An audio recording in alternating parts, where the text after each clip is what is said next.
Majlis diteruskan lagi dengan sesi ucap tamu 2 yang akan disampaikan oleh Yang Berusaha Puan Fazliatun Zainuddin, Ketua Penolong Pengarah Dasar, Perancangan dan Penyelidikan Bahagian Sumber dan Teknologi Pendidikan secara alamaya. Sebelum itu, izinkan saya membacakan sedikit biodata beliau sepanjang beliau berkhidmat. Puan Fazliatun Zainuddin merupakan Ketua Penolong Pengarah Dasar, Perancangan dan Penyelidikan Bahagian Sumber dan Teknologi Pendidikan, Kementerian Pendidikan Malaysia. Beliau mempunyai pengalaman lebih 20 tahun dalam bidang teknologi pendidikan dan berpengalaman selama 10 tahun sebagai guru bahasa Inggeris sekolah menengah di samping pernah bertugas sebagai guru perpustakaan dan media selama 6 tahun.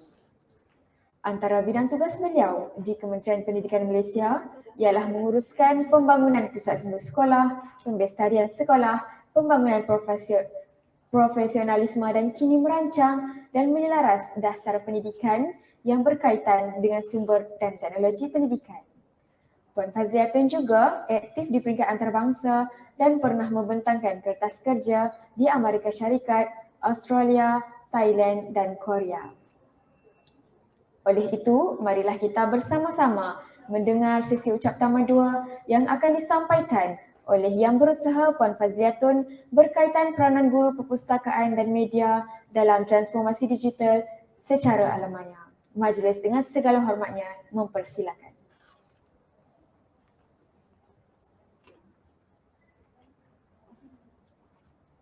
Assalamualaikum warahmatullahi wabarakatuh. Boleh dengar suara?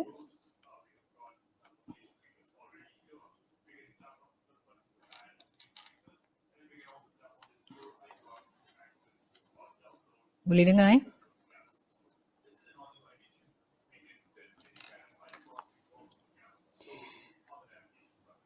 Okey, yang bagi Datin Cik Nomadia Cik Abbas, Penaung Pertubuhan Guru Pustakaan Media Malaysia, Yang Berusaha TS Haji Paridun bin Haji Sahid, Timbalan Pengarah Sektor Pengintegrasian Teknologi Pendidikan, yang bagi Datuk Syishil Azam, Ketua Penolong Pengarah Sektor Pengintegrasian Teknologi Pendidikan BSCP,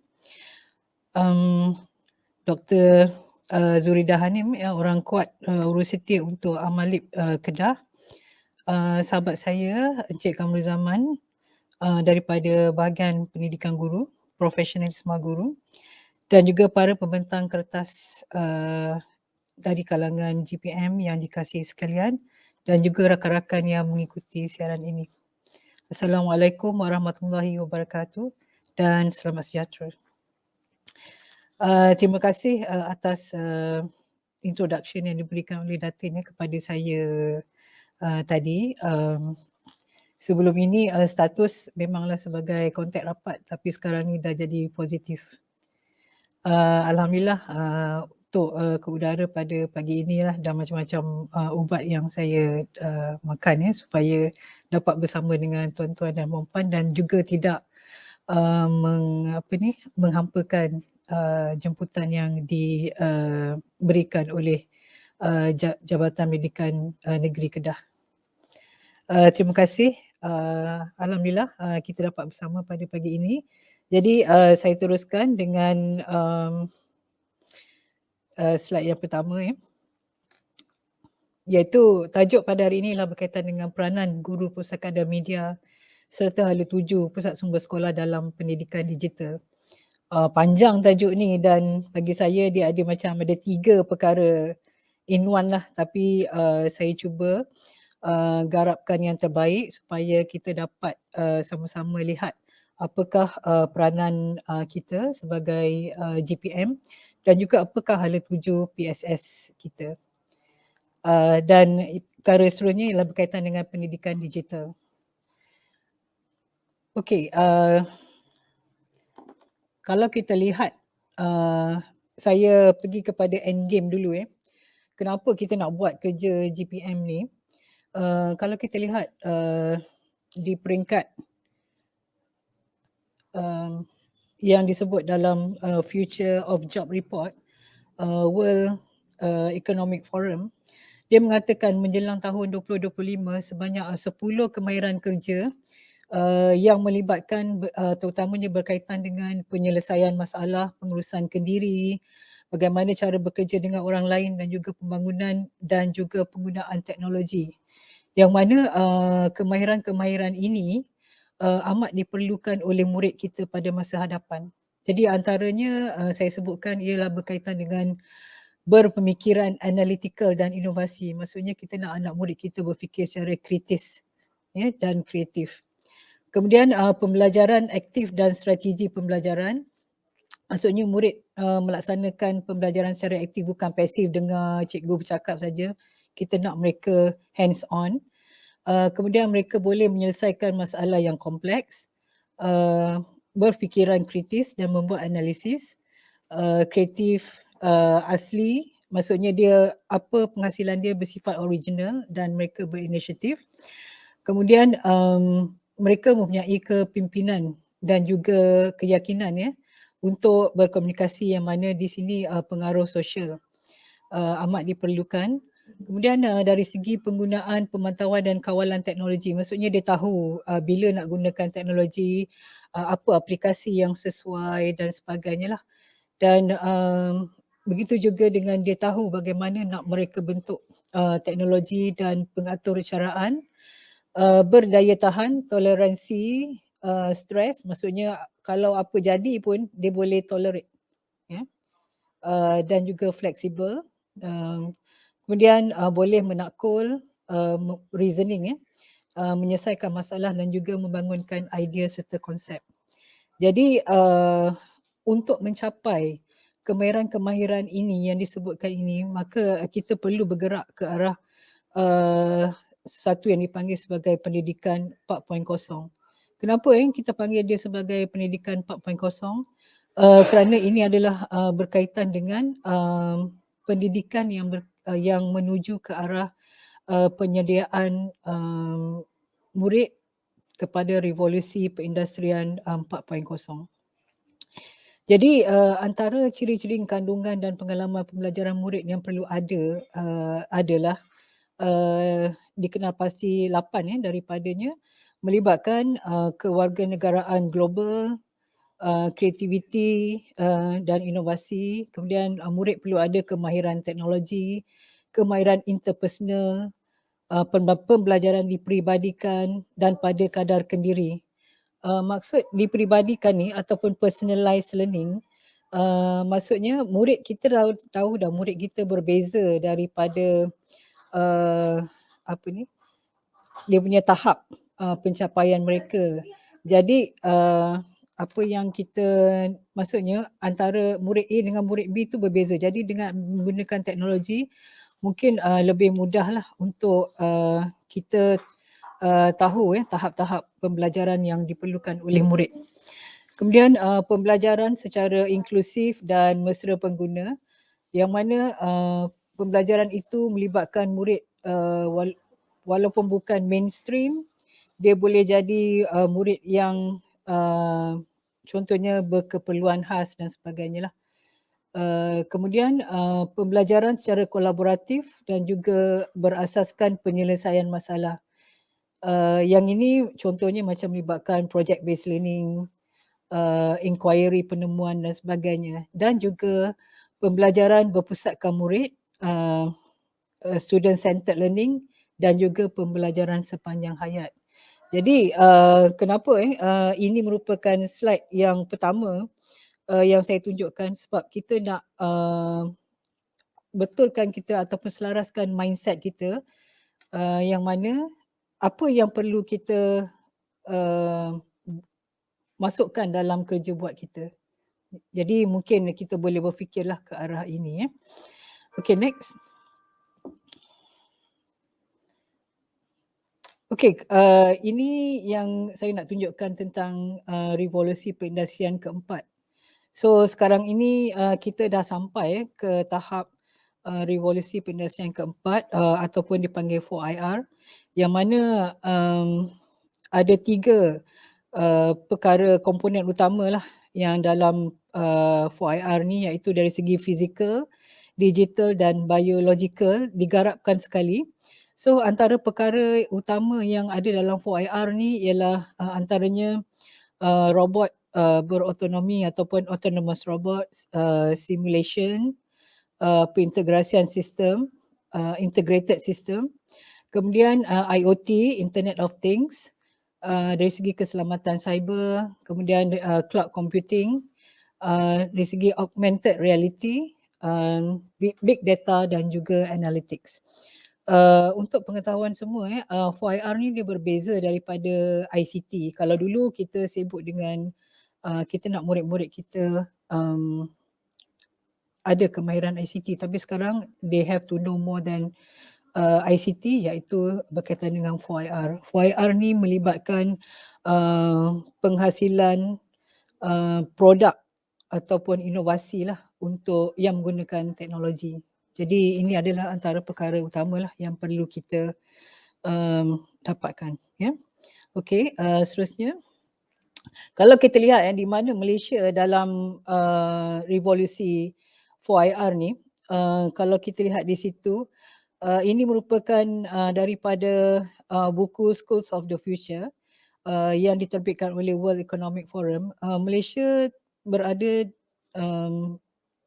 agak ke hadapan antara 70 hingga 80% dari segi kesediaan, tapi kita tidak boleh cukup setakat itu saja kan.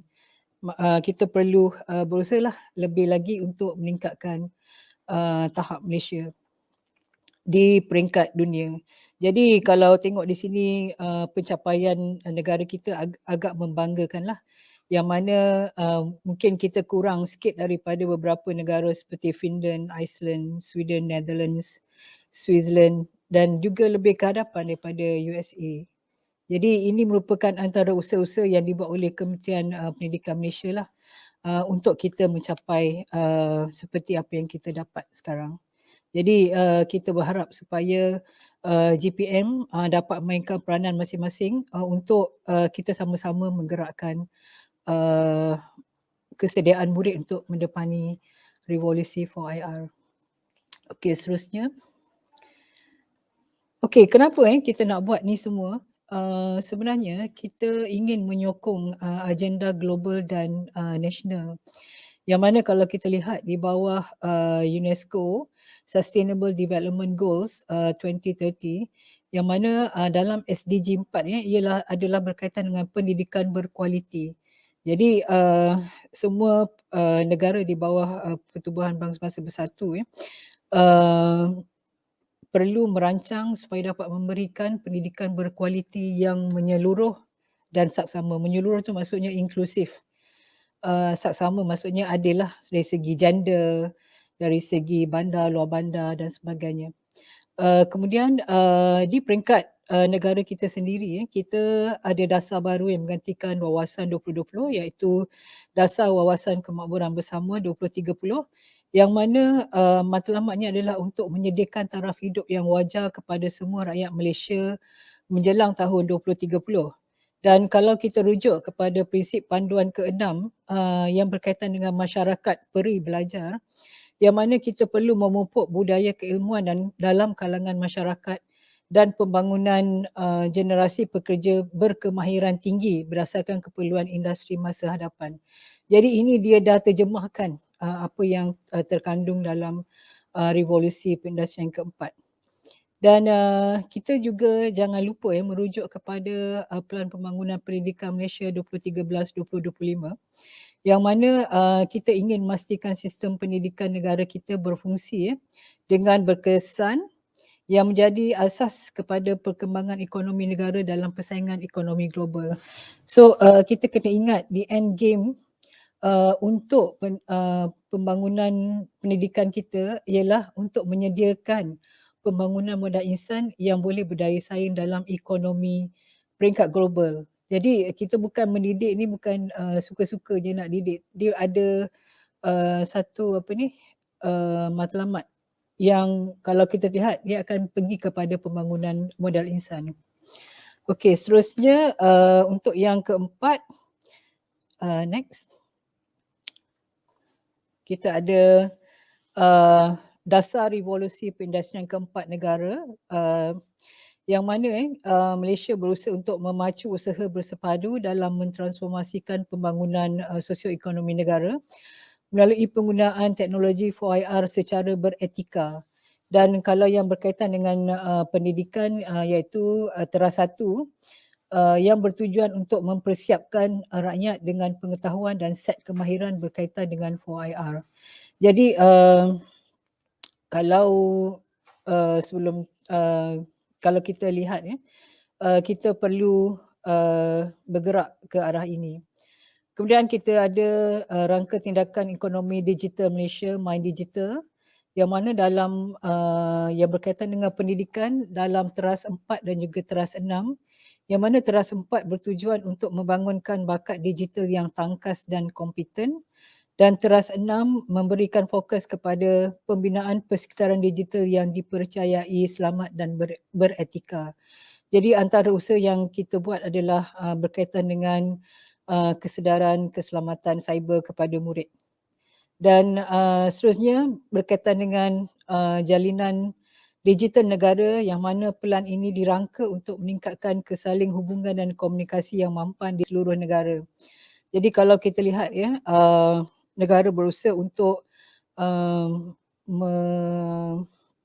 meningkatkan internet terutama di kawasan-kawasan luar bandar dan sebagainya supaya dapat semua rakyat dapat disaling hubungkan melalui kemudahan tersebut. Dan bagi bidang pendidikan, jendela mengupayakan kesaling hubungan yang baik untuk pembelajaran di rumah. Jadi walau bagaimanapun kita pun tahu kan masih lagi dapat isu-isu yang berkaitan terutamanya pada anak-anak kita di Sabah dan juga Sarawak yang perlu memanjat bukit dan sebagainya untuk dapatkan line internet. Tapi itu antara usaha-usaha kerajaan lah. Dan yang terkini kita ada RMK 12 ataupun Rancangan Malaysia ke-12 yang mana bertujuan untuk menangani isu semasa dan memulih serta merancangkan pembangunan sosioekonomi negara. Jadi antara 4 pemangkin dasar memberi tumpuan kepada pembangunan masa hadapan. Maksudnya dia ada 4 pemangkin dasar. Jadi salah satunya adalah berkaitan dengan pembangunan bakat masa hadapan. Jadi sebenarnya saya terlibat secara langsung dalam penyediaan dasar revolusi perindustrian keempat negara, rangka tindakan blueprint ekonomi digital Malaysia dan juga rancangan Malaysia ke-12. Jadi kalau kita lihat untuk bidang pendidikan kita telah masukkan elemen ataupun komponen yang berkaitan dengan pendidikan digital. Jadi kita cuba selaraskan dalam semua dokumen kerajaan ini yang mana juga kita harapkan dapat disambut dan dirangkul oleh sahabat-sahabat kita di dalam bidang pendidikan. Okey, seterusnya. Mengapa kita perlu berubah? Kalau bukan daripada sudut ekonomi pun, sekarang ni kita semua tahu bahawa kita menghadapi isu kesihatan global. Tengok saya pun salah seorang lah dah boleh masuk statistik. Jadi kita perlu satu transformasi pembelajaran disruptif semasa pandemik COVID yang mana rakan-rakan guru semua tahulah kita perlu melaksanakan PDPR ataupun home based learning. Jadi sebenarnya tak tahulah saya nak kata benda ni bagus atau tidak sebab sebelum ni kita dah lama kita bergerak ke arah untuk meningkatkan penggunaan ICT dalam kalangan murid. Jadi walau bagaimanapun kita rasa macam dia punya pergerakan dia tak seperti yang kita harapkan. Tapi apabila berlakunya pandemik COVID ni di mana kita perlu menghadap MCO, duduk di rumah dan sebagainya dan perlu melaksanakan PDP, tiba-tiba guru kita belajar sendiri dan juga melaksanakan PDPR. Jadi macam-macam cara yang kita lihatlah, ada yang gunakan Telegram, WhatsApp, ada yang gunakan pelantar delima mana tempat-tempat yang tak ada line, mereka berikan modul secara cetak kepada murid. Ada yang naik boat kalau tengok di Sabah dan Sarawak tu kan. Kemudian ada yang melalui PIBG, mereka berikan bahan-bahan ataupun gunakan buku teks, buku aktiviti dan sebagainya lah. Dan tiba-tiba guru kita macam nampak sangat kreatif lah dalam melaksanakan PDPR. Jadi kadang-kadang orang kata mungkin ada hikmah lah di sebalik apa yang berlaku. Dan contohnya macam ni lah, saya ingin pergi ke Kedah tetapi disebabkan oleh pandemik COVID maka terpaksa, tapi kerja tetap boleh diteruskan dan alhamdulillah dapat juga bersama dengan tuan-tuan dan puan-puan. Jadi selain itu kita menuju ke arah pendidikan digital. Kalau kita semua sedia maklum sebelum ini dalam RMK ke-7 negara ingin melaksanakan transisi daripada negara yang manufacturing, membuat, kepada negara yang lebih kepada inovasi dan sebagainya. Jadi kita dah mula pada tahun 1996 lagi. Tapi yang itu masa tu Perdana Menteri pada waktu itu telah menubuhkan Koridor Raya Multimedia ataupun MSC. Jadi dan salah satu aplikasi perdana ialah berkaitan dengan sekolah bestari. Dan menjelang tahun 2020 pembestarian sekolah dan juga sekolah bestari telah tamat. Jadi kita pergi kepada hala tuju barulah iaitu berkaitan dengan pendidikan digital. Kalau kita lihat pendidikan digital ini melibatkan PDP yang menggunakan teknologi digital secara kreatif, inovatif bersepadu untuk melahirkan murid fasih digital. Kejap. Okay, teruskan. Okey, apa itu pendidikan digital? Ia merupakan kesinambungan daripada pembestarian sekolah. Ini macam orang kata hala tuju baharulah untuk pendidikan yang berkaitan dengan ICT. Jadi pendidikan digital ialah PDP yang menggunakan teknologi digital secara bersepadu, kreatif dan inovatif untuk melahirkan murid fasih digital. Okay, itu definisi dia. Kemudian dari segi dasarnya, next, dasar pendidikan digital berhasrat untuk melahirkan generasi fasih digital yang berdaya saing menerusi peningkatan pengetahuan, kemahiran dan nilai murid, pemimpin dan pendidik dan pemimpin pendidikan, penyediaan infrastruktur dan kandungan yang berkualiti dan penyertaan aktif rakan strategik secara bersepadu serta menyeluruh. Jadi visi untuk pendidikan digital ialah melahirkan generasi fasih digital yang berdaya saing. Dan antara objektif dasar pendidikan digital adalah membangunkan murid fasih digital untuk memenuhi keperluan era digital. Kemudian untuk membangunkan murid tersebut, kita perlu mengupayakan pendidik dan pemimpin pendidikan. Kalau pendidik je tak boleh, dia kena diikuti dengan para pemimpin pun perlu tahu berkaitan dengan pendidikan digital supaya mereka dapat mengintegrasikan teknologi digital dalam ekosistem pendidikan. Kemudian kita perlu memperkukuh infrastruktur dan kandungan pendidikan digital. Kandungan ni berkaitan dengan pusat sumber lah, yang mana kita menguruskan bahan-bahan dan sebagainya. Kemudian mengoptimumkan pelibatan aktif rakan strategik sebagai pemangkin pendidikan digital. Yang mana kita tidak mampu ataupun kerajaan tidak mampu untuk melaksanakan nak menyediakan bajet. Kita perlu dapatkan kerjasama daripada rakan-rakan, mungkin dari segi sumbangan kewangan, dari segi kepakaran dan sebagainya. Okey, apakah murid fasih digital? Kita selalu sebut murid fasih digital.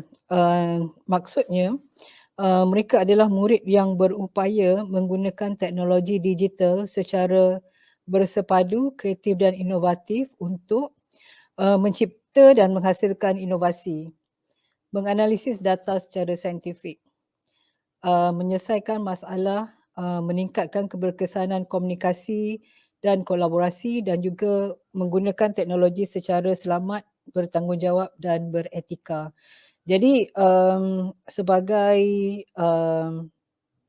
guru Pusakada Media, mungkin kita boleh lihat, kita tengok kepada end game untuk pendidikan digital, untuk melahirkan murid fasih digital, yang mana mungkin kita boleh terjemahkan dalam kerja buat kita.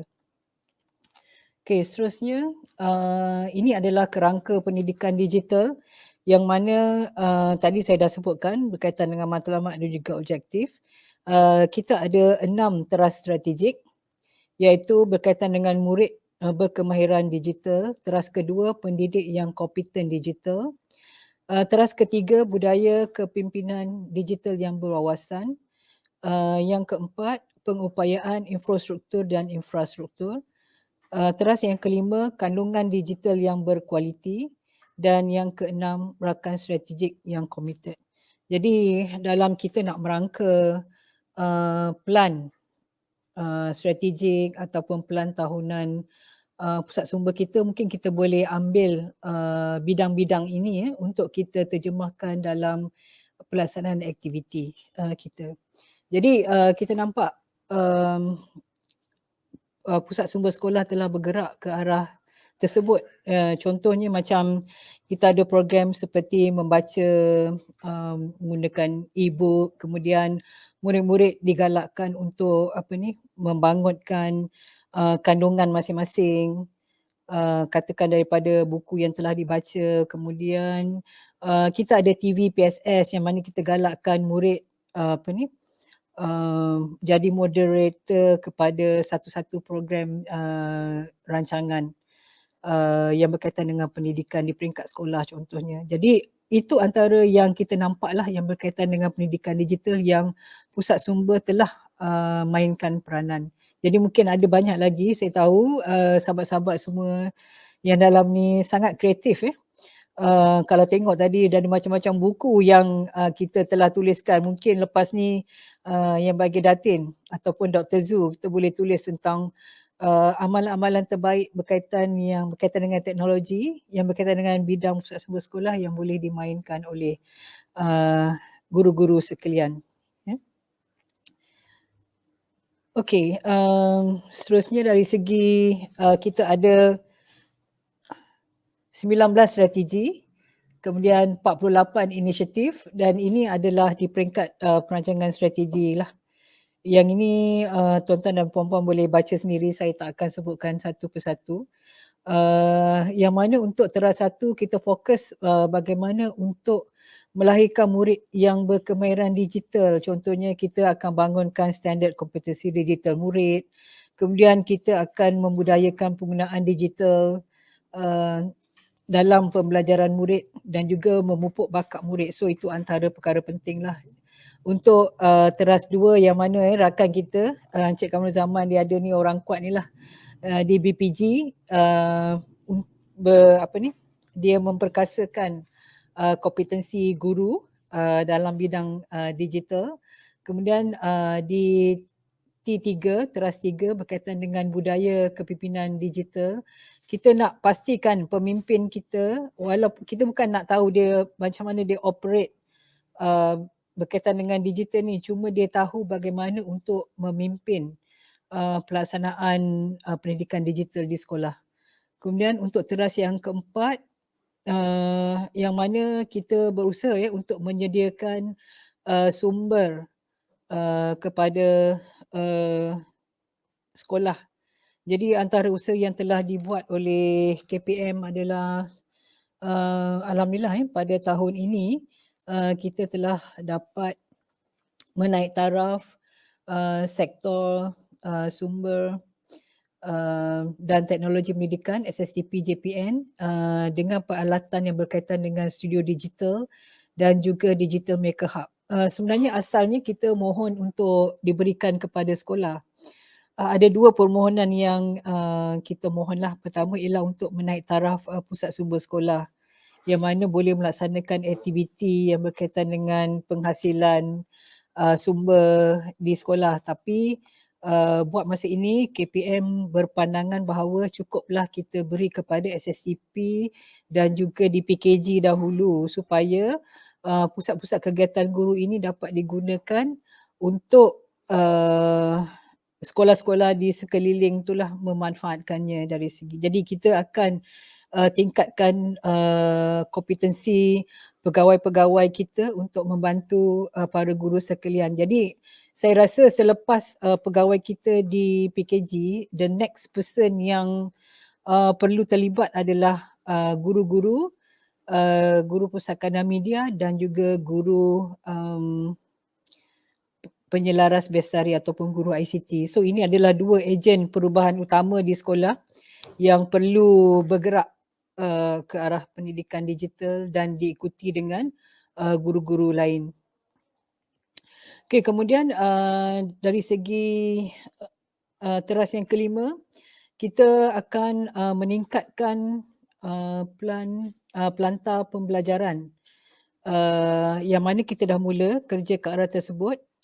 Kita telah berikan pelantar pembelajaran delima kepada sekolah bersama dengan 8 ID untuk setiap sekolah yang mana sekolah boleh uruskan kandungan di peringkat sekolah.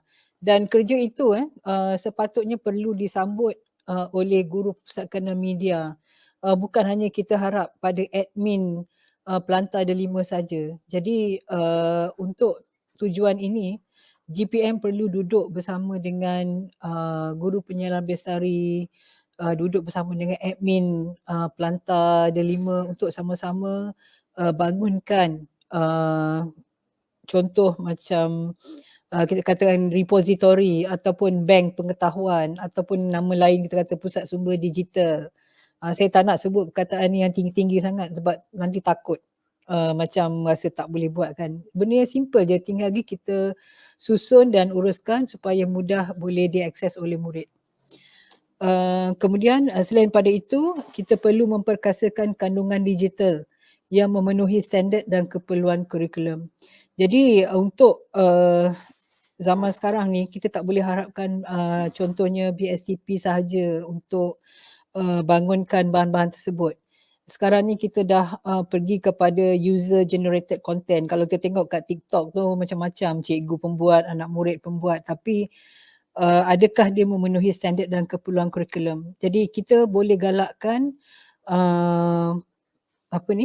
pembangunan konten-konten tersebut dengan sedikit panduan lah kepada murid dan juga kepada guru supaya bahan-bahan tersebut boleh dimasukkan dalam repository yang kita dah bangunkan dalam pelantar pembelajaran yang telah disediakan. Dan untuk meningkatkan ataupun memacu pendidikan digital supaya dia lagi lebih cepat, kita perlu kerjasama dengan komuniti NGO, GLC, sektor swasta untuk menyokong pelaksanaan pendidikan digital. Yang mana antaranya kita boleh libatkan mereka dalam latihan penyelidikan, apprenticeship ataupun perantisan, ruding cara dan pemindahan teknologi. Pemindahan teknologi ni macam kita buat TOT lah, transfer of technology. Jadi ini adalah antara strategi yang kita ada di bawah pendidikan digital yang mungkin rakan-rakan di GPM perlu ambil tahulah supaya dapat selaraskan dalam aktiviti kita. Okey, namun begitu kita perlu balik semula kepada apa itu pusat sumber sekolah. Okey, yang ini mungkin kita revise baliklah. Saya rasa tuan-tuan dan puan-puan yang ada di sini memang mungkin tahu ataupun ataupun kita boleh selaraskan semula. Dari segi manifesto ataupun matlamat pusat sumber sekolah ataupun macam-macam nama kan, kita ada perpustakaan sekolah, pusat info dan sebagainya, tapi di Malaysia kita gunakan perkataan pusat sumber sekolah yang mana PSS menyediakan maklumat dan idea yang menjadi asas untuk berfungsi dengan jayanya dalam masyarakat berasaskan maklumat dan pengetahuan. Maksudnya akhirnya kita nak murid kita ini boleh berfungsi dalam masyarakat yang yang berasaskan maklumat dan juga pengetahuan. Okey. Kemudian PSS melengkapkan murid dengan kemahiran pembelajaran sepanjang hayat. Maksudnya walaupun dia dah habis sekolah, dia dah kerja dan sebagainya, kita dah didik mereka supaya dia terus mengamalkan pembelajaran sepanjang hayat dan juga membangunkan imajinasi mereka untuk membolehkan mereka hidup sebagai warga negara yang bertanggungjawab. Yang ini kita ambil daripada IFLA School Library Guidelines 2015. Kemudian dari segi definisi PSS, apa itu PSS? PSS ialah ruang pembelajaran. Dekat sini dia kata fizikal dan digital. Maksudnya bukan fizikal saja, kita kena fikir juga ruang pembelajaran digital yang disediakan untuk membaca, murid cari maklumat, inquiry, kita buat penyelidikan, kemudian dari segi tingkatkan pemikiran murid, imajinasi dan kreativiti yang merupakan asas kepada proses daripada maklumat kepada pengetahuan murid dan perkembangan kendiri mereka dari segi sosial dan juga budaya. Jadi yang ini definisi PSS ni rasa macam berat walaupun ayat dia satu ayat, tapi dia bagi saya lah bila saya baca ni dia adalah satu tugas yang sangat berat lah. Yang mana sekarang ni kita kena fikir dah tak boleh lagi fizikal. Tak payah asyik-asyik nak dekorasi pusat sumber, okay fine, kita boleh decorate pusat sumber kita. Tapi macam mana kita nak tingkatkan? Contoh masa kita MCO, PKP, apa servis yang kita bagi dekat sekolah sebagai pusat sumber? Bila sekolah tak boleh pergi sekolah, apa jadi? Adakah pusat sumber kita tutup juga ataupun kita ada sediakan ruang pembelajaran digital kepada murid? So benda-benda ni semua kita kena fikirkan. Ini kita nampak yang kadang keluhan daripada GPM, pusat sumber tak boleh masuk sebab SOP dan sebagainya. Tapi apa yang kita dah buat untuk kita sediakan sumber pendidikan kepada murid kita pada saat-saat mereka memerlukan? Okay, kita kena fikir baliklah definisi PSS ini. Okey, seterusnya.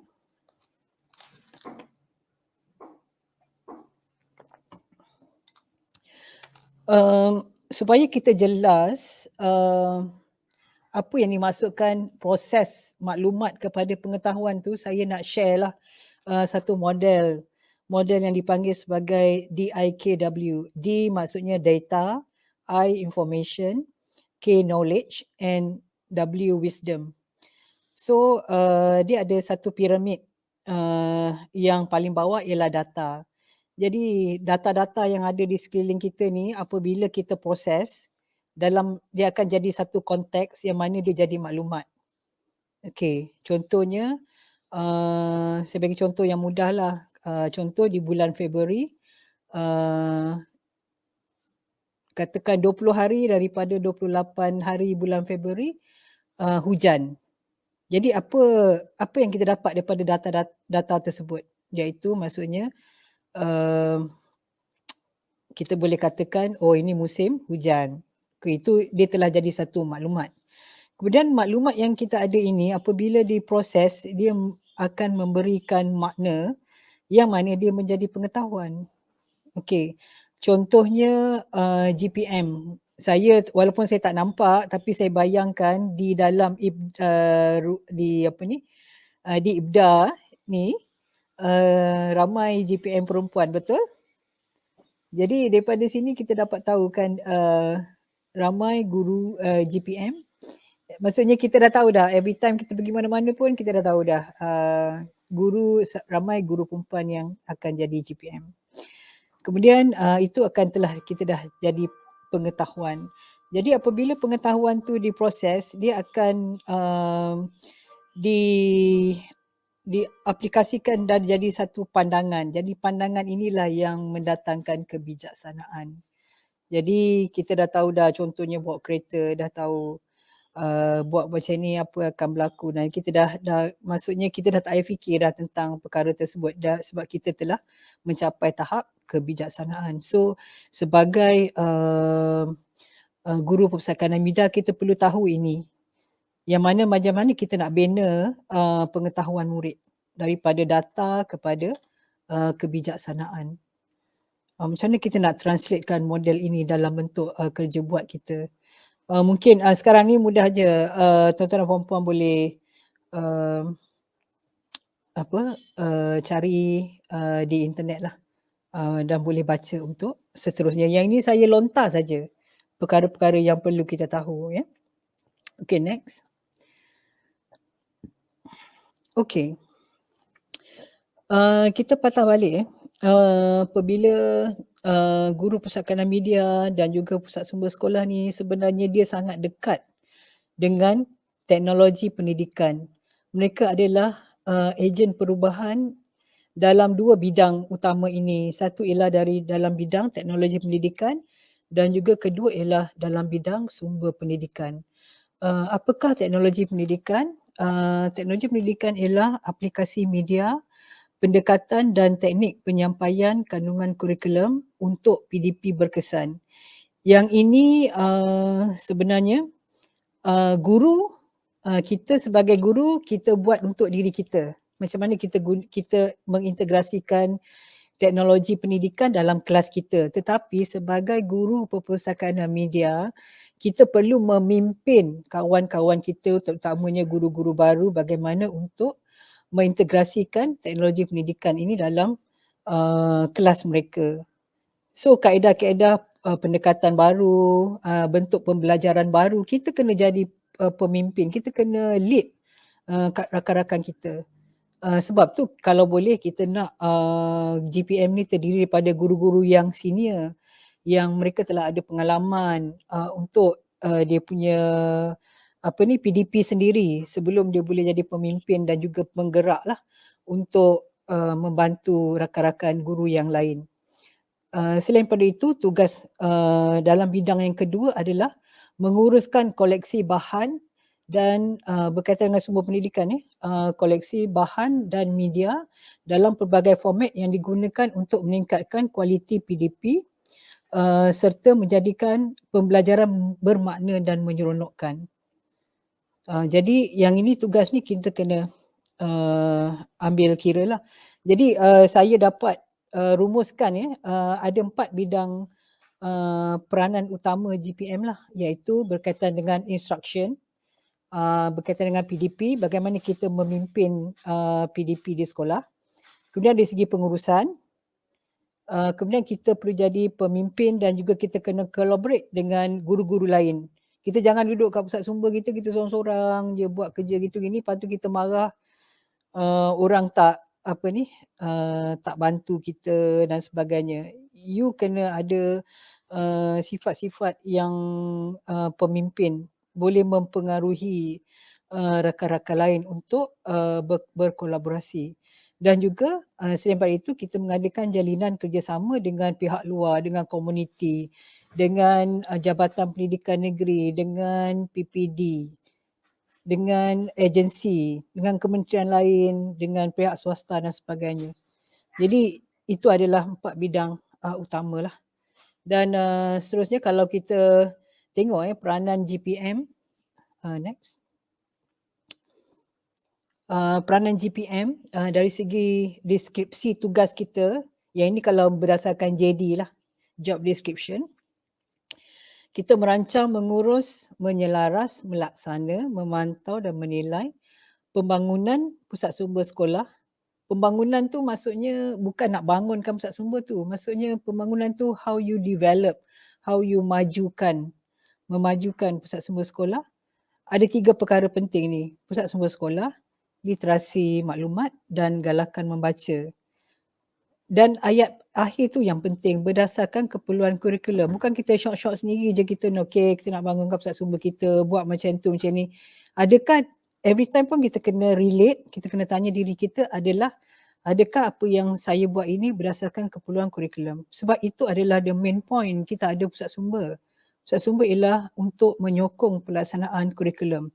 So untuk menyokong pelaksanaan kurikulum tu kita kena dekat dengan guru-guru, kena dekat dengan PDP, kena tahu KSSR tu apa, KSSM tu apa, DSKP tu apa, kena semua macam kena hujung jari lah. Kena tahu apa perkembangan terkini yang supaya kita akan jadi memimpin kepada guru-guru lain. Jadi yang antara fungsi ada 9 fungsi utama yang saya dah garapkan untuk peranan GPM ini, dan juga kita telah tallykan dengan peranan lah yang 4 bidang tadi tu. Jadi antaranya melibatkan ialah selain tu kita mengajar, sebagai guru kita mengajar berapa waktu seminggu. Yang 6 hingga 8 waktu seminggu ni saya ingat on paper je kot kan. Tapi tak apa, maksudnya kita teruskan untuk kita laksanakan tugas kita. Kemudian dari segi pengurusan ada 3 bidang. Pertama, merancang, mengurus dan menilai keperluan dasar, perancangan strategik, perancangan tahunan dan kewangan pusat sumber sekolah. Kemudian kita merancang, mengurus dan memantau dan menilai pembangunan koleksi sumber pendidikan yang komprehensif, seimbang dan kemaskini. Komprehensif itu menyeluruh lah, dia boleh masuk bahan cetak, bahan digital, bahan-bahan yang perlulah untuk pelaksanaan kurikulum. Kemudian seimbang, kena sama, takkanlah buku je banyak. Dia tak boleh macam tu. Ataupun kalau kita suka novel je kita letak dekat library kita, tak boleh. Dan kemaskini itu maksudnya yang terkini lah, mana yang tak sesuai ataupun dalam kurikulum lama tu kita kena buat hapus kira, buat pelupusan. Kemudian dari segi kita menguruskan perkhidmatan PSS yang memenuhi keperluan warga sekolah. So katalah sekolah dia murid-murid dia suka nak photostat, so sediakan mesin photostat. Benda-benda macam itulah. Kalau guru nak rujukan, murid rujuk berkaitan dengan kata nak buat project based learning, contoh tentang pencemaran. Jadi kita kena sediakan bahan-bahan yang boleh digunakan ataupun kurang-kurang tunjuk kat mana nak cari dan sebagainya. Okey, kemudian dari segi instruction juga, kita merancang, mengurus, memantau dan menilai aktiviti literasi maklumat dan galakan membaca. Yang ni kita boleh kerjasama untuk galakan membaca, contohnya kita boleh kerjasama dengan guru-guru bahasa Melayu, bahasa Inggeris, bahasa-bahasa lain untuk kita galakkan, okey, macam mana kita nak buat ulasan, macam mana aktiviti sokongan membaca dan sebagainya lah. Begitu juga untuk macam mana nak cari maklumat, macam nak guna maklumat. Yang ini mungkin boleh berkolaborasi dengan guru-guru mata pelajaran, guru penyiaran bestari ataupun guru ICT. Sekarang ni dah digital maklumat ni, literasi maklumat ni dia termasuk dengan literasi digital, literasi media. Kita tak payah nak pecah-pecahkan. Ada orang bagi tahu saya, oh literasi maklumat tu dah old fashion, old school. Tapi tak boleh, maklumat tu dia sangat broad, dia sangat luas. Jadi dalam tu ada pecahan-pecahan lain. Contohnya literasi, numerasi. Contoh maksudnya aktiviti yang berkaitan dengan pemulihan pun kita kena ambil tahu juga. Macam mana kita nak bantu guru pemulihan nak tingkatkan murid. Contoh macam sekarang, murid tahun 1 hampir setahun tak pergi sekolah. Macam mana kita boleh bantu mereka untuk tingkatkan kemahiran 3M mereka. So yang tu kita kena main peranan juga untuk bantu. Oh jangan ingat ini cikgu tahun 1, cikgu guru kelas je yang apa ni main peranan. Kita tak perlu. So tak boleh macam tu.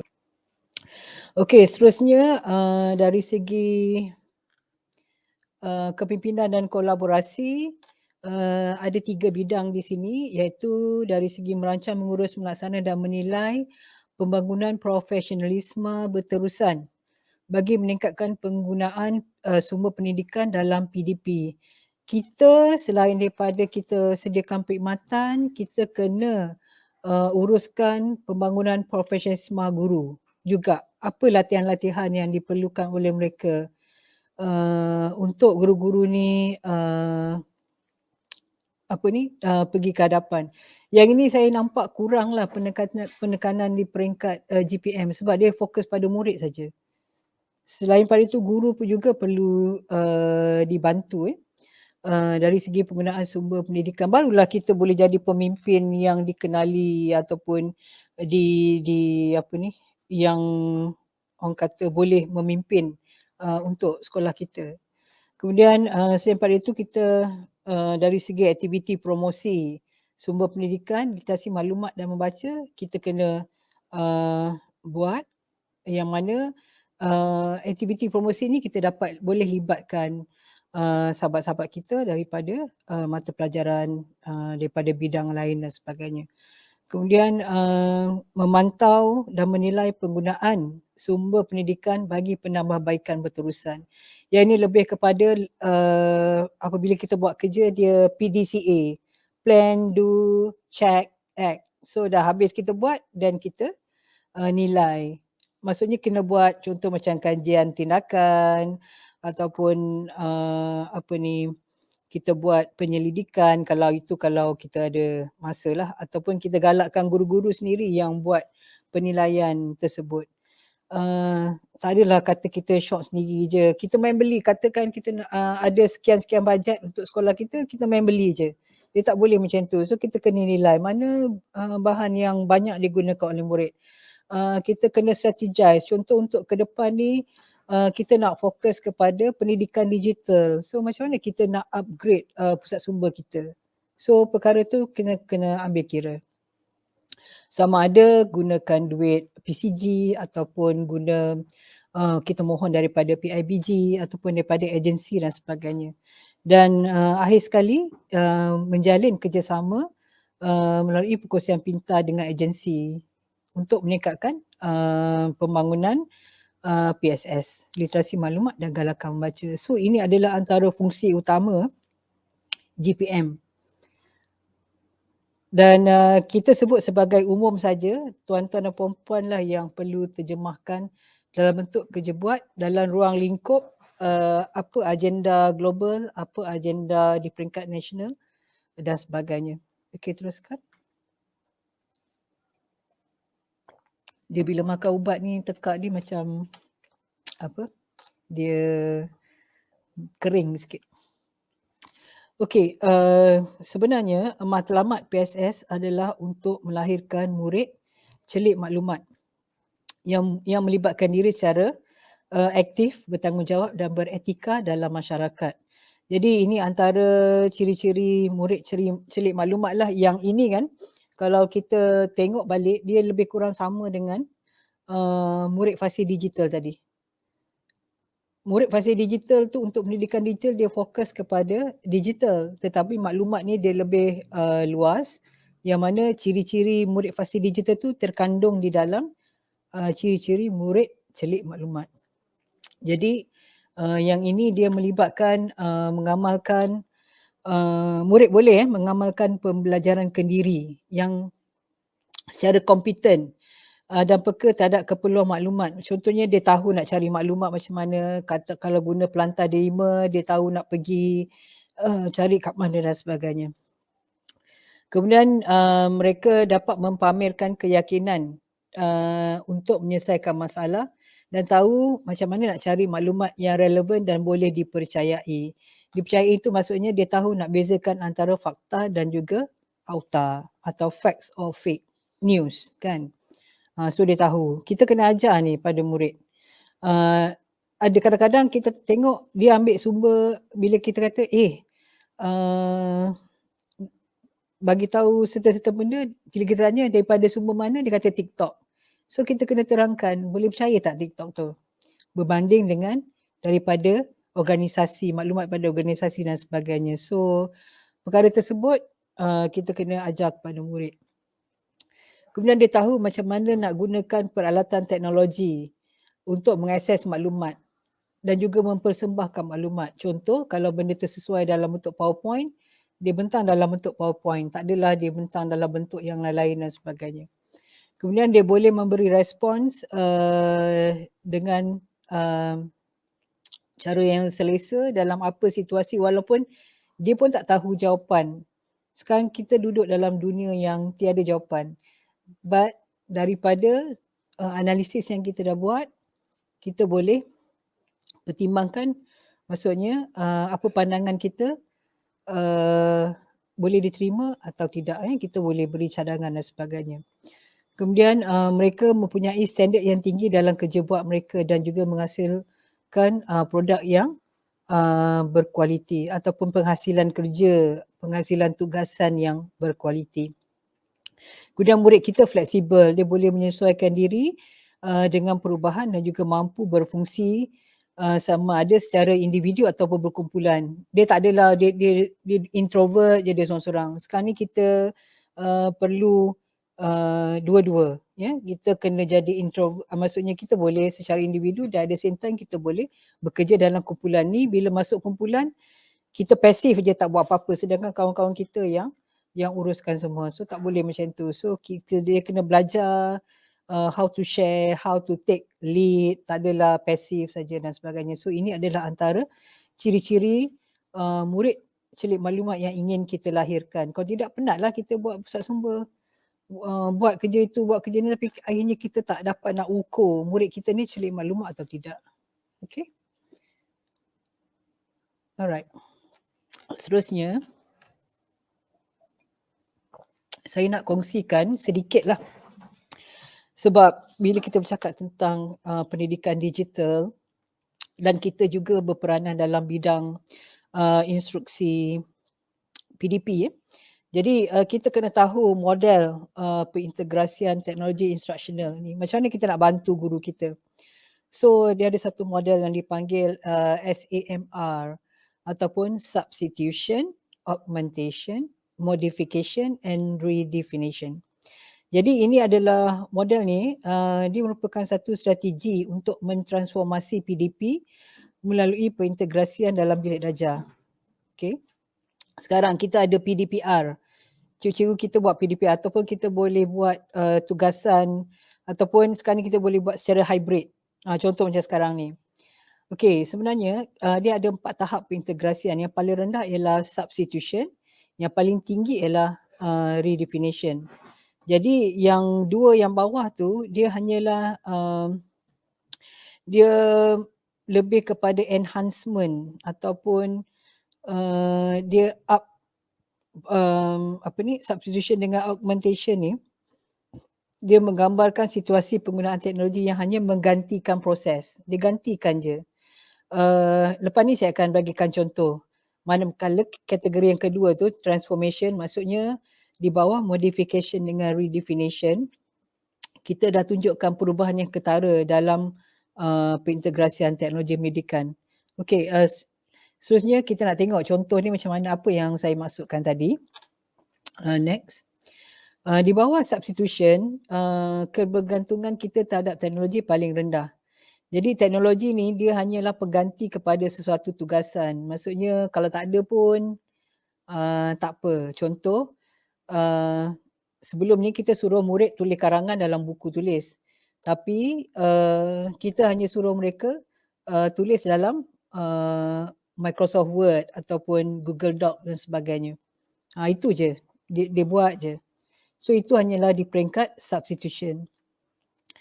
Kalau dia up sikit ke peringkat augmentation, kita gunakan teknologi itu untuk memudahkan tugasan. Tapi tugasan tu masih boleh digunakan tanpa teknologi. Kalau tak ada pun boleh je. Contoh, murid membuat pembentangan tentang haiwan kesayangan menggunakan Microsoft PowerPoint. Maksudnya kalau dia tak guna PowerPoint pun dia masih boleh bentang. So itu di peringkat augmentation. Kemudian apabila dia naik lagi ke atas, penggantungan teknologi semakin tinggi, yang mana teknologi bukan sekadar membantu mempercepatkan tugasan tapi diperlukan untuk menyiapkan kerja. Maksudnya tak boleh, kalau tak ada teknologi tak boleh. Sebagai contoh, murid menghasilkan poster infografik yang mengandungi elemen multimedia tentang haiwan kesayangan. Contoh kita buat poster, kena poster tu ada lagu, kita dah masukkan elemen lagu, kata poster tu bergerak dan sebagainya. So yang itu kalau tanpa teknologi tak boleh. Dan untuk yang paling tinggi sekali, redefinition, kebergantungan teknologi sangat tinggi yang mana teknologi digunakan untuk menghasilkan sesuatu yang baru. Contoh, the whole process tu, katakan kita bagi murid untuk buat project based learning, dia kena temu ramah. Contohnya, murid menemu ramah pakar veterina. Dia tak buat secara bersemuka tapi dia buat secara dalam talian. Contoh gunakan Google Meet. Sebab dia nak siapkan tugasan dia adalah menghasilkan video dokumentari tentang haiwan kesayangan. So murid itu akan buat proses seterusnya. Itu baru perintegrasian teknologi yang sebenar. Jadi kita nilailah sendiri PDP kita di peringkat mana. Apabila kita gunakan Pelantar Delima ke ataupun kita gunakan WhatsApp ataupun Telegram kita, kat mana kita? Jadi bukan saja kita perlu tahu tapi kita perlu bantu guru tahu macam mana mereka nak tingkatkan perintegrasian teknologi pendidikan, sebab kita ni sebagai pemimpin instruction, sebagai orang yang membangunkan profesionalisme guru di sekolah untuk membantu PDP mereka, terutama macam sekarang PDPR, macam mana kita boleh bantu. So kita sebagai GPM kena tahu perkara-perkara ini. Okey, seterusnya arah ke hadapan. Jadi untuk pusat sumber ke depan ni, pusat sumber dia kena bergerak mengikut zaman. Seterusnya, next slide .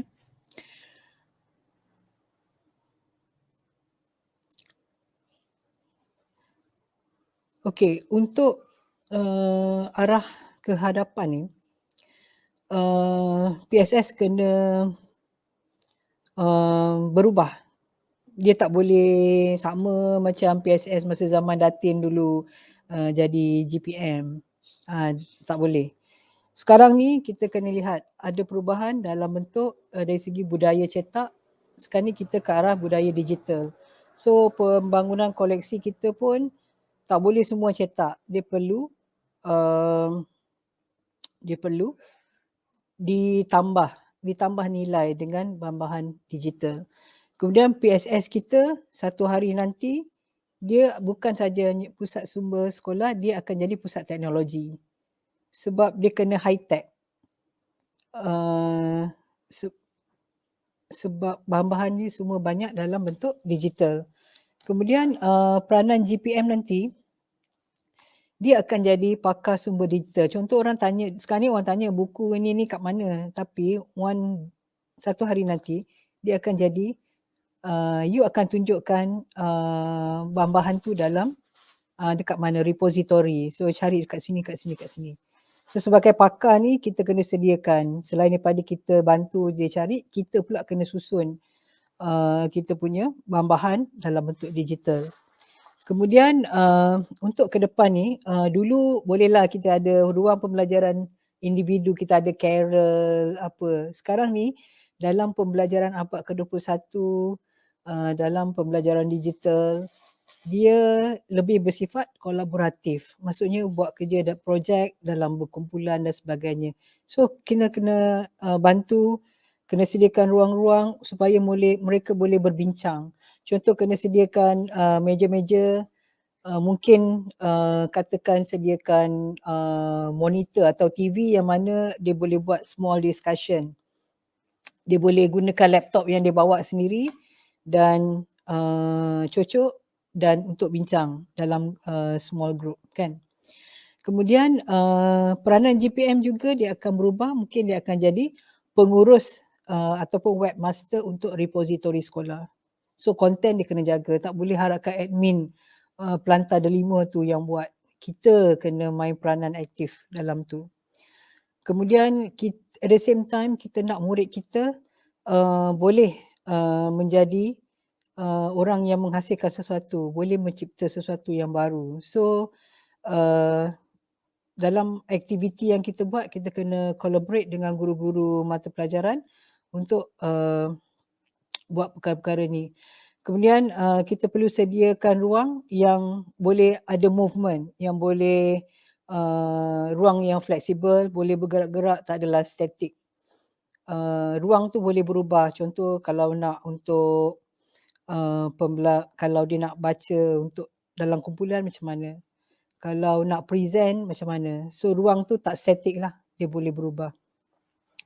Kemudian kepimpinan kita sebagai GPM juga perlu melangkaui kepimpinan dalam pusat sumber sekolah. Kita perlu collaborate dengan rakan-rakan guru bidang, dengan penolong kanan, dengan guru-guru panitia dan sebagainya lah yang melangkaui PSS.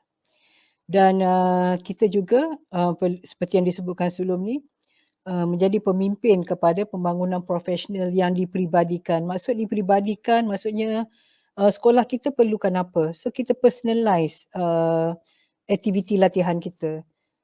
Jangan tengok sekolah lain. Mungkin keperluan mereka berbeza. Kita tengok dulu, kaji dulu sekolah kita macam mana dan apa latihan yang diperlukan oleh sekolah kita. Kemudian kita perlu ada kerjasama instruksi bersama dengan guru. Maksudnya ini berkaitan dengan yang di atas tadilah, yang mana kita kalau kata nak buat literasi maklumat ke, contoh galakan membaca ke, kita buat bersama dengan guru mata pelajaran yang lain. Selain pada itu, kena tingkatkan kerjasama dengan agensi komuniti.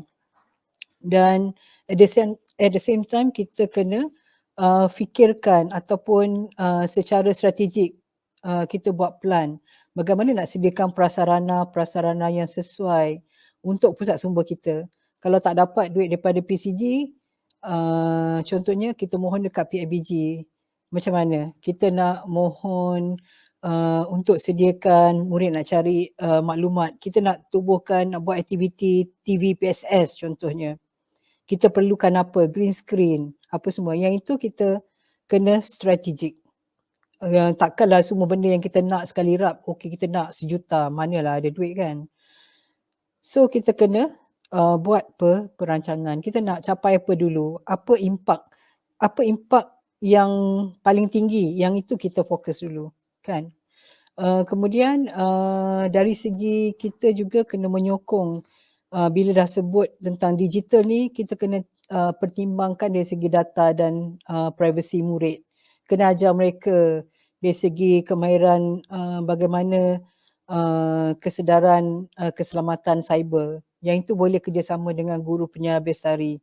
Macam mana dia nak setting password, macam mana nak simpan data mereka secara selamat, macam mana nak gunakan, macam mana supaya murid tidak terdedah dengan perkara-perkara seperti hacking, phishing dan sebagainya. Dan juga dari segi sumber kewangan, yang ini kita tahulah kewangan ni memang selalunya adalah merupakan isu lah.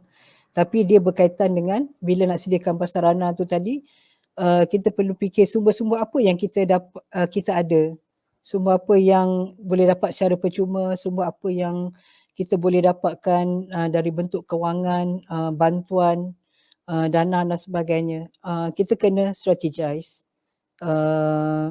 Jadi kesemua ni merupakan arah kehadapan pusat sumber sekolah. Jadi saya harap GPM dapat fikirkan dan juga selaraskan dalam bentuk kerja buat kita lah. Kalau katakan walaupun program dia sama, galakan membaca, tapi galakan membaca yang macam mana yang kita bergerak ke arah kehadapan. Contoh, kita sediakan koleksi e-book. Contoh, murid bila dia rekodkan bahan bacaan Nilam dan kita gunakan pelantar delima untuk dia share dia punya aktiviti resensi buku ke ulasan buku dan sebagainya. Murid ataupun kalau murid yang pemalu tu kita boleh sediakan ruang untuk mereka tulis. ataupun sediakan satu tempat yang mana katalah dia buat murid kita contohnya dia suka selfie kan. Dia selfie bersama buku yang dia baca, kemudian dia boleh tulis sedikit ulasan. Jadi kita buat benda tu menyeronokkan. Jadi tak semestinya kena bagi ulasan buku di tapak perhimpunan, tulis dalam buku. Semua tu dah has been lah. Kita kena bergerak ke hadapan. So ini antara perkara-perkara yang boleh diambil kira lah oleh pusat sumber sekolah, bagaimana untuk kita tingkatkan perkara ini. Jadi di peringkat KPM perkara ini sentiasa saja menjadi maksudnya at the back of our mind lah untuk bantu sekolah-sekolah semua. Jadi macam Datin kata tadi, walaupun saya tidak lagi berada dalam bidang pusat sumber sekolah, tetapi hati tu masih lagi dalam setiap kerja buat saya, dan terutamanya bekerja di bahagian sumber dan teknologi pendidikan, itu memang sebenarnya saya berada dalam pusat sumber lah, sentiasa tak pernah keluar. Jadi dalam kita menyediakan apa-apa dokumen pun, macam nak sediakan dokumen untuk My Digital, nak sediakan dokumen berkaitan dengan dasar. Contoh dasar revolusi perindustrian negara. Sebelum dia come up dengan dasar tu, ulasan tu akan datang kepada Kementerian Pendidikan. Bila datang kat Kementerian Pendidikan, ulasan tu akan datang kepada BSCP. Jadi BSCP ulasan tu akan datang kepada kita lah untuk kita tulis apa lagi yang perlu ada. Jadi kita selaraskan semua. Termasuk juga dengan My Digital, RMK12. Saya dah terlibat dalam RMK12 tu daripada tahun 2018 untuk sediakan dokumen yang akan keluar pada tahun 2021 ni kan. Jadi semua tu kita dah selaraskan walaupun benda tu belum berlaku. Jadi sebagai pegawai di dasar yang berkaitan dengan sumber dan teknologi pendidikan, kita perlu bergerak ke hadapan. So dalam saya nak share lah sedikit contoh sekarang ni kita nak bergerak ataupun telah bergerak lah ke arah pendidikan digital. Jadi kita tahu kita ada beberapa isu lah, contohnya guru pusakaan media ada di sekolah grade A dan grade B, manakala contoh macam guru penyiaran bestari hanya di 3,000 sekolah. Jadi kita rasa peranan mereka berdua ini sangat penting. Jadi kita sedang berusaha lah supaya GPM dengan GPB ni sama diberi taraf sebagai guru di luar norma, yang mana nanti dia akan dapat membantu pelaksanaan di pusat sumber sekolah, yang lebih utamanya ialah melahirkan murid yang celik maklumat, melahirkan murid fasih digital. Kita ambil yang itu. Dalam murid fasih digital dalam tu ada maklumat, celik maklumat, media, literasi, numerasi, semua sekali lah dan sebagainya. Jadi yang itu kita akan uruskan di masa hadapan lah. Dan juga dasar-dasar yang berkaitan contoh dengan dasar pusat sumber sekolah macam mana, kita akan update lah dengan kerjasama daripada sektor Tuan Haji T.S. Paridun untuk kita permudahkan pelaksanaan kerja buat GPM kita. Saya rasa cukup masa saya. Saya sudahi dengan ucapan terima kasih, dan sekiranya ada kekurangan saya harap dapat dimohon maaf lah. Ini yang terbaik lah yang saya cuba berikan dalam keadaan sebenarnya sangat lesu, sakit tekak, kemudian demam dah kurang sikit. Ini sebab makan ubat ni dah rasa berpeluh-peluh. Saya sangat ingin bersama-sama dengan rakan-rakan di GPM sekalian, kerana inilah macam jiwa kita sebenarnya. So saya rasa agak sedih lah kerana tidak dapat bersama-sama dengan tuan-tuan dan puan-puan secara fizikal. secara live, tapi inilah yang terbaik yang dapat saya berikan asalkan saya dapat bersama dengan tuan-tuan dan puan-puan. Saya sudahi dengan ucapan terima kasih. Assalamualaikum warahmatullahi wabarakatuh.